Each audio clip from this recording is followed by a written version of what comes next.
Не так давно мы с вами обсуждали настроение среди российских граждан к концу второго года войны. Настроения, мягко скажем, упаднические, цены растут, ни конца ни края войны не видно, а, собственно, родные и близкие рискуют загреметь на фронт.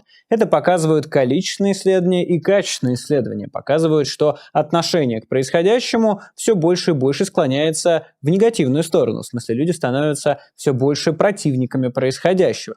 Но отдельно интересный вопрос, что происходит не в целом по стране с гражданами России, а с конкретной прослойкой, а именно с тем, кого принято называть элитой. Чиновники, министры, окружение Владимира Путина.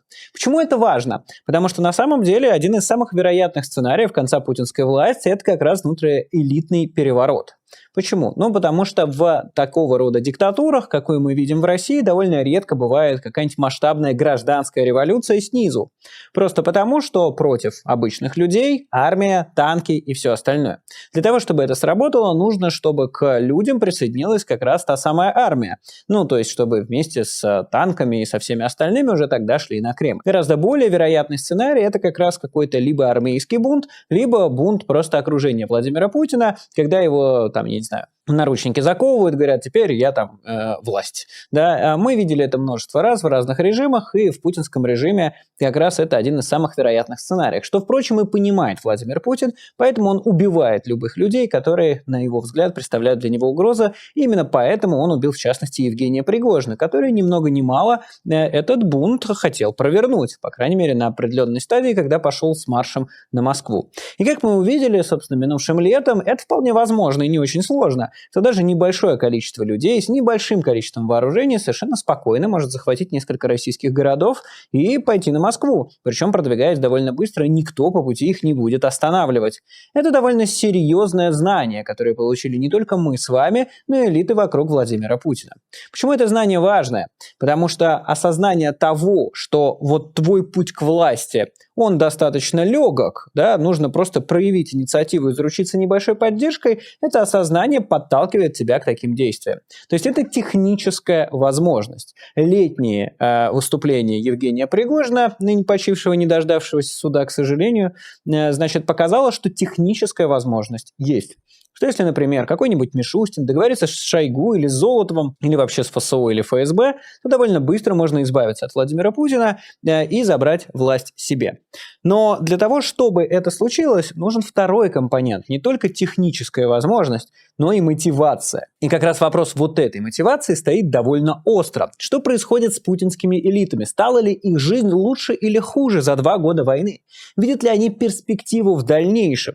Причем, когда мы говорим о достаточно серьезных фигурах, да, то есть министрах Силуанове, Набиуллиной, Шойгу, Золотове, здесь каждый из них является самостоятельной фигурой. Ну, как самостоятельно? Они все зависят от Путина прямо сейчас, но каждому из них нам надо прям в голову залезть для того, чтобы понять общее настроение. Но прослойки ниже уровнем, да, то есть чиновничество такое, которое, знаете, они там не миллиардеры, да, они воруют, да, они обеспечены, но это не топ-фигуры, их имен и фамилии, скорее всего, вы не знаете, у них более общее настроение, в том смысле, что можно там от частного перейти к общему и увидеть, какие у них есть чаяния, проблемы, ожидания, может быть, они супер замотивированы сейчас, или, может быть, наоборот, пребывают в апатии. И, собственно, этим же вопросом задалось и издание «Верстка», которое поговорило с различными чиновниками для того, чтобы понять их настроение, с чем они сталкиваются и что сейчас в преддверии путинских выборов у них на душе.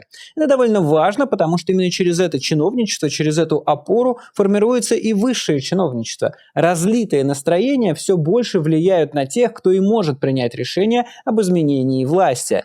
Потому что эти люди, которые захотят там поменять эту власть или допускают эту мысль, а я думаю, что задумался об этом каждый человек из путинского окружения, они должны еще понять, насколько их поддержат или как минимум будут или не будут против. И для этого необходимо понимать, какие там есть настроения, потому что все это они, безусловно, видят. Условно говоря, в момент, когда население не будет хотеть Путина, когда элиты не будут хотеть Путина, и когда, собственно, разные прослойки этой системы не будут хотеть Путина, тогда между уничтожением Путина и, собственно, чиновничеством и элитами не останется никаких препятствий.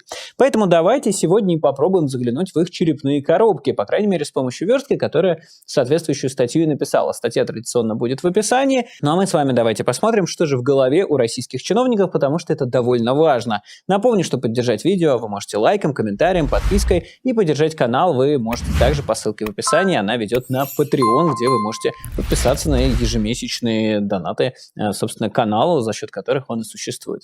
Итак, переходим к статье «Верстки». Президентские выборы не вызывают у российских политиков и чиновников того энтузиазма, который, по идее, должны пробуждать. Накануне голосования представители элиты рассказали в «Верстке», что находятся в нейтрально-злом настроении, а выборы считают рабочим моментом, который нужно переждать. В России подорожали не только яйца. Рядовые политики и чиновники жалуются журналисту «Верстки», что отдыхать в России и ближайших дружественных странах им стало дорого. Уикенд на новогодние праздники в отеле в Подмосковье 250 тысяч рублей. Нормально? Восклицает один из источников «Верстки», вернувшийся из отпуска с семьей. Нормальный обед нам для меня, жены и детей 30 тысяч. Ну да, с алкоголем и рыбой, морепродуктами. Чиновник, работающий с московской мэрией, винит в росте цен западные страны. Впрочем, их считают виновными в большинстве проблем многие представители власти. Собеседник «Верстки» работает в том числе с вопросами призыва и мобилизации. После обсуждения дорогого обеда он переключается на события на фронте. Чиновник говорит, что вернулся из отпуска отдохнувший и снова злой, как в самом начале войны с Украиной. До отдыха он жаловался на апатию, потерю интереса к жизни и работе. По словам источника, война за***ла, и свою злость чиновник намерен направить на решение проблем фронта, собрать гуманитарку. Он утверждает, что так себя чувствуют и его коллеги. Хотят, чтобы война уже закончилась, но обязательно при условии соблюдения хотя бы части Минских соглашений. Самыми принципиальными моментами собеседник называет признание Киевом статуса ДНР, ЛНР, Запорожской и Херсонских областей, а также внесение соответствующих изменений в Конституцию Украины. Выборы президента России, которые должны состояться в марте, источник склонен считать нормальной, здоровой рутиной. К их организации он также имеет отношение, хоть и не прямое. Работает с первым замруководителя аппарата мэра Москвы Алексея Немирюка. Формально Немирюк – глава департамента городской торговли, но на деле обладает очень широкими полномочиями и рабочими интересами. Помимо прочего, он отвечает за пресловутые результаты на будущих президентских выборах – 70% голосов за основного кандидата при 70% явке. «Работаем нормально», – говорит Верстки его коллега. Настроение рабочее, собранное, но не паническое. Ничего такого. Будет 70/70 на выборах президента, по крайней мере, в московском регионе. О ценах журналистам Верстки заговаривает и высокопоставленный чиновник, работающий в аппарате одной из структур администрации президента. Он говорит, что его оскорбляет мнение журналистов, что рост цен затрагивает только рядовых россиян, но не элиту. Разговор с ним происходит в достаточно дорогом ресторане у метро Кропоткинская, но собеседник Верстки утверждает, что туда он приходит только ради деловых встреч, а обычно питается гораздо проще, как все. О том, что чиновники и крупные предприниматели заметили рост цен в России, косвенно говорит и сентябрьский опрос ЦИОМ, и организатор президентских мероприятий Росконгресса. Согласно его результатам, 30% опрошенных считают, что России нужно пойти на уступки Западу ради снятия экономических санкций. Половина представителей элиты не понимает, способствует ли нынешняя политика государства достижению суверенитета России, а пользу для развития экономики в санкциях видит менее трети опрошенных чиновников или бизнесменов. Я общаюсь с разными людьми. Я из села сам. У меня родители в одном из приграничных южных регионов, подвергающимся атакам ВСУ, говорит собеседник Верстки, работающий с администрацией президента. Я общаюсь с жителями там. Я сам хожу с женой в магазин. Не надо строить эту стену. Журналисты это любят, отделять нас от народа. По словам чиновника, он и сам ощутил рост цен на яйца и другие продукты питания. Кроме того, он, по его словам, сильно сочувствует обычным россиянам, вынужденным жить на небольшой зарплате при росте цен на еду и товары первой необходимости. Знаете, поэтому взбесило это похабство особенно, говорит он, рассуждая о голой вечеринке Анастасии Ивлеевой. Не время сейчас, война идет. Большинство собеседников Верстки не считают скандальные мероприятия серьезным поводом для разговора. Некоторые подтверждают, что подобные вечеринки происходят постоянно, и называют преследование их участников ханжеством. Но связанный с Кремлем чиновник крайне негативно отзывается о мероприятии и призывает сурово покарать пришедших туда знаменитостей. Плюнуть, тереть, забыть о них. Вот что, по его мнению, следует сделать с участниками вечеринки. В ответ на замечание, что на Западе такие действия назвали бы канцелингом, собеседник Верстки просит поменьше употреблять таких слов, видимо, иностранных. Настрой людей в российской власти в последние месяцы действительно становится все менее нейтральным, отмечает другой собеседник Верстки из федерального парламента. Но если раньше они были склонны в впадать в депрессию, апатию, то после новогодних праздников и перед президентскими выборами появились новые силы. Правда, их появление источник связывает не с самой кампанией, а с давлением начальства. Начальством он называет Кремль и его внутриполитический блок. Парламентарии чувствуют это давление, но не напрямую, говорит он. Конечно, им приходится агитировать и готовить выборы в своих регионах, но это ничто по сравнению с тем, как давят на региональные власти. Губернаторам, по словам собеседника Верстки, приходится совсем не сладко. Их поебывают за готовящийся результат, утверждает он. Технологии работают на местах активно. На фоне спецоперации нам важно провести все гладко, показать нужный результат. Впрочем, проблем, по мнению источника, быть не должно. Ко мне приходят люди на прием в его регионе, они на земле. Их не волнуют выборы, их волнуют яйца, молоко, цены на коммуналку, говорит представитель парламента. У кого родственники воюют, тех волнует ротация, выплаты. Сейчас еще холода в тренде, все боятся, что будет как в Подмосковье, где недавно произошла крупная авария. О мобилизации представители отдаленного региона, по словам парламентария, не вспоминают. Точнее, считают, что новой волны быть не должно. Резюмируя, у элиты, как вы ее называете, настроение активное, довольно жесткое, у народа апатичное, как и было, уверен источник. Выборы воспринимаются элитой и теми, кто их готовит, как дело решенное, согласен его коллега по парламенту из другого региона. 70-70 будет, идет обыкновенная работа, крутить мы в принципе можем, но этого не понадобится, утверждает он.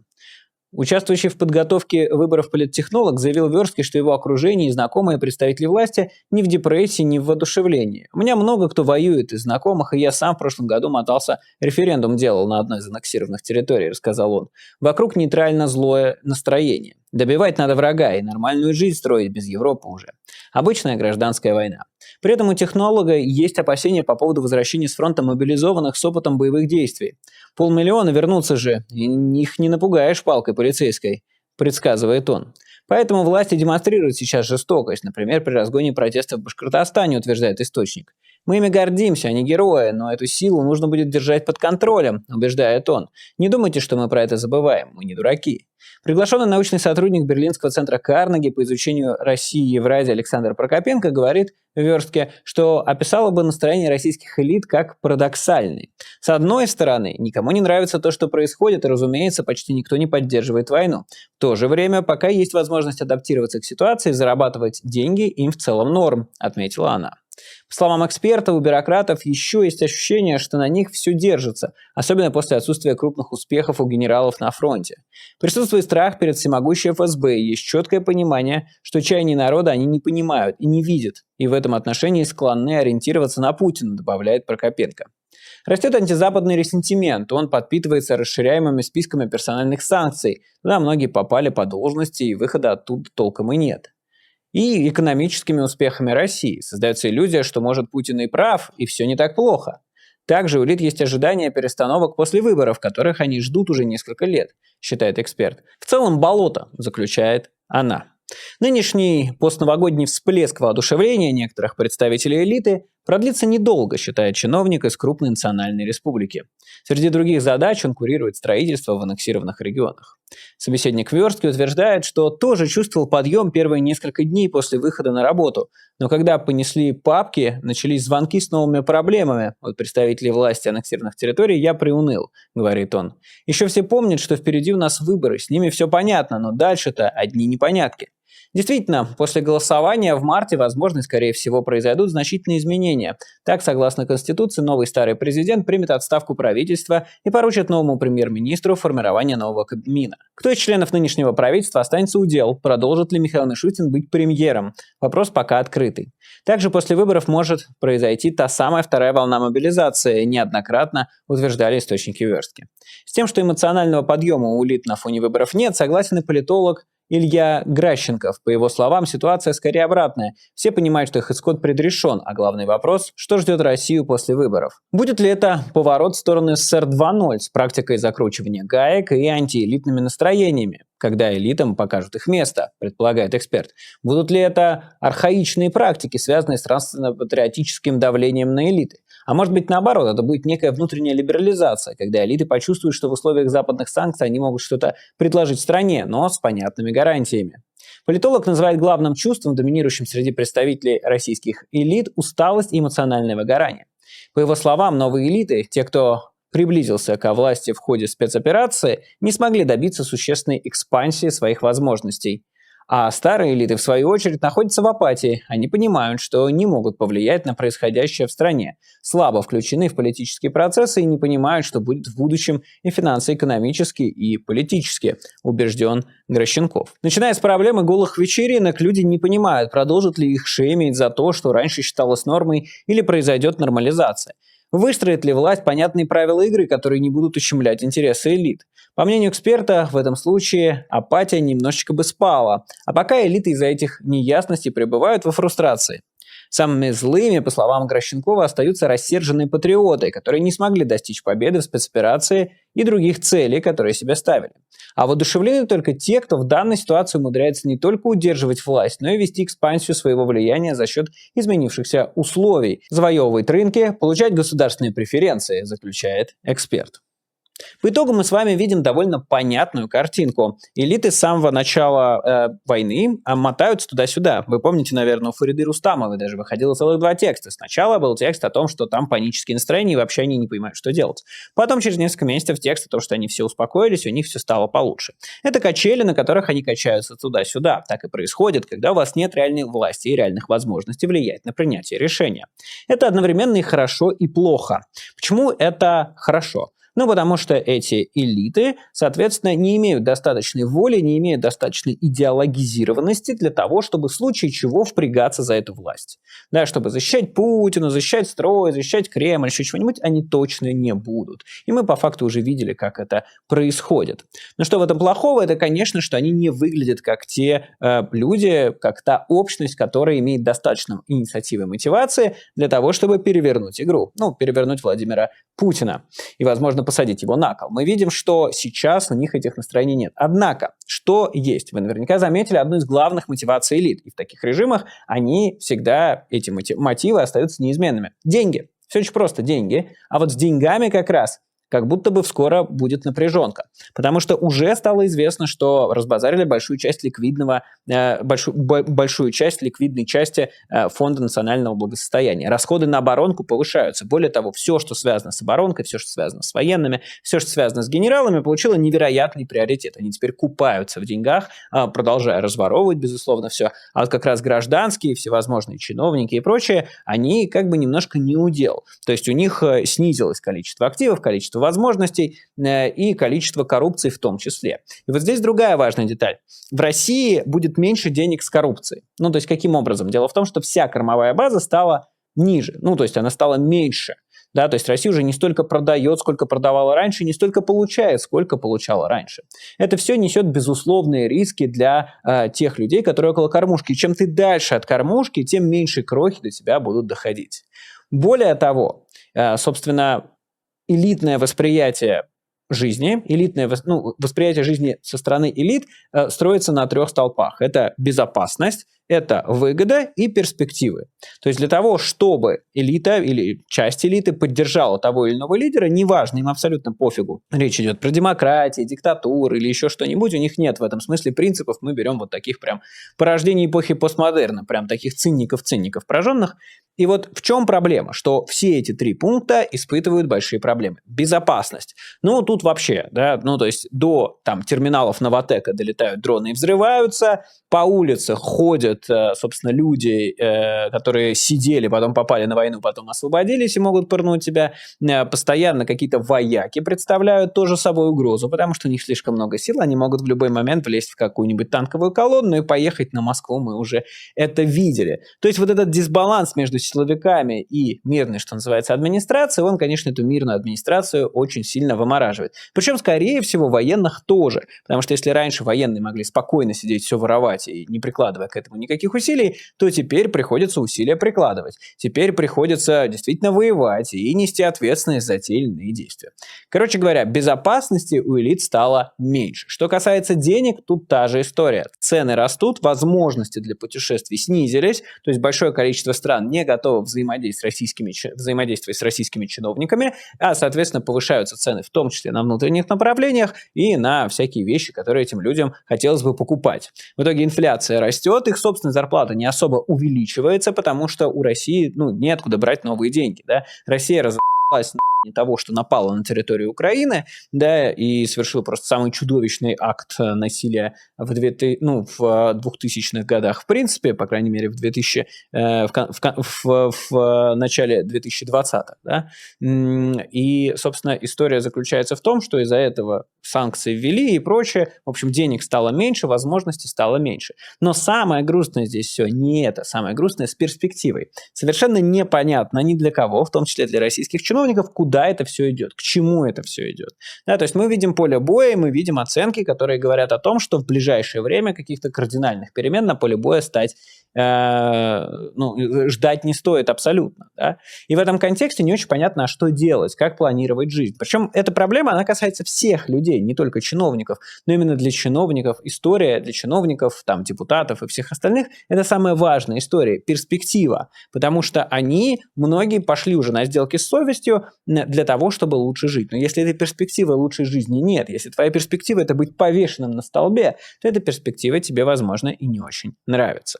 То есть сейчас, в нынешней ситуации, элиты мечутся между апатией, каким-то воодушевлением и возможностью работать. Но посмотрите, насколько им наплевать на путинские выборы. Они как раз не ждут там сюрпризов, они не видят в этом потенциальной угрозы, и это очень хорошо. Потому что каждый раз, когда твой враг, что называется, а безусловно, российские чиновники мои враги, забывает, на что надо смотреть, в том смысле, что забывает, откуда может идти опасность, он очень может эту самую опасность проморгать. Совокупно падение этих режимов происходит именно как карточный домик, но не по скорости, а по взаимосвязанности всего. Дело в том, что для того, чтобы гигантский режим с ядерным оружием, без принципов, с большим количеством ресурсов, денег и людей упал, нужно, чтобы сразу много точек давления было на него. Ровно это и произошло с Советским Союзом. До сих пор гадают, что именно стало ключевой особенностью. Афганистан, Чернобыль или, может быть, цены на нефть. Я-то думаю, что все в совокупности, потому что для того, чтобы эту большую глыбу раздробить, нужно даже и маленькими молоточками, но бить всем вместе и довольно часто. И в этом контексте, конечно, беспечность этих чиновников с их уязвимостью, связанной с тем, что цены растут, а зарплаты не растут, это может быть как раз хорошим подспорьем для смены этой самой власти. По итогу мы видим, что от войны устали не только россияне, но и чиновники. Причем с каждым днем устают все больше. Иногда бывают всплески активности, но они явно быстро пропадут. А это значит, что эти чиновники – это окно возможностей. Многие из них продали бы не только но и душу за то, чтобы с них сняли санкции, они могли преспокойно летать по европейским странам. Количество недовольства нарастает. Конечно, самое важное недовольство – это недовольство в армии. И если есть оно, это гораздо лучше. И оно действительно есть. Оно было и от погибшего Пригожина, и от сидящего Стрелкова, и солдаты часто записывают жалобные обращения. Но гражданские власти, мирные власти, то есть представители, как мирные, не мирные, они участвуют в войне, поэтому не мирные, но представители власти, они в этом смысле, представители власти гражданского блока, они обладают ресурсами для того, чтобы эти ресурсы передать военным и заключить с ними некоторые коалиции. На фоне того, что россияне устали от войны, на фоне того, что элиты устали от войны, на фоне того, что у России не получается завладеть каким-то серьезным преимуществом на поле боя, из-за того, что нет ни конца и края в принципе вообще этой войны, ситуация Владимира Путина ухудшается буквально с каждым днем. Он становится человеком, который становится синонимом войны, синонимом удорожания и синонимом апатии и злости. Поэтому, как вы видите, чиновники это все тоже через себя испытывают. Они тоже жалуются на те же вещи, что и обычные россияне, хотя нисколько на них, конечно, не похожи. Эти чиновники, которые не просто предали свою страну на словах, а на деле. То есть работали на диктаторский режим для того, чтобы сделать его еще эффективнее. Но в любом случае такие пошатывания, такой раздрай и шатания довольно полезны для всех тех, включая меня, кто надеется и пытается всевозможными силами приблизить падение режима Путина, как следствие остановку войны. В целом, не просто остановки войны достаточно на данном этапе, но я думаю, что эти вещи, они как раз связаны, и одно неразрывно связано с другим. Такая история про российские элиты, про российское чиновничество. Если, опять же, у вас есть какая-то информация на эту тему, то с удовольствием почитаю в комментариях по ссылке в описании или в своем телеграме. Ну а с вами был Майкл Наки, и до скорых встреч, всего доброго, пока.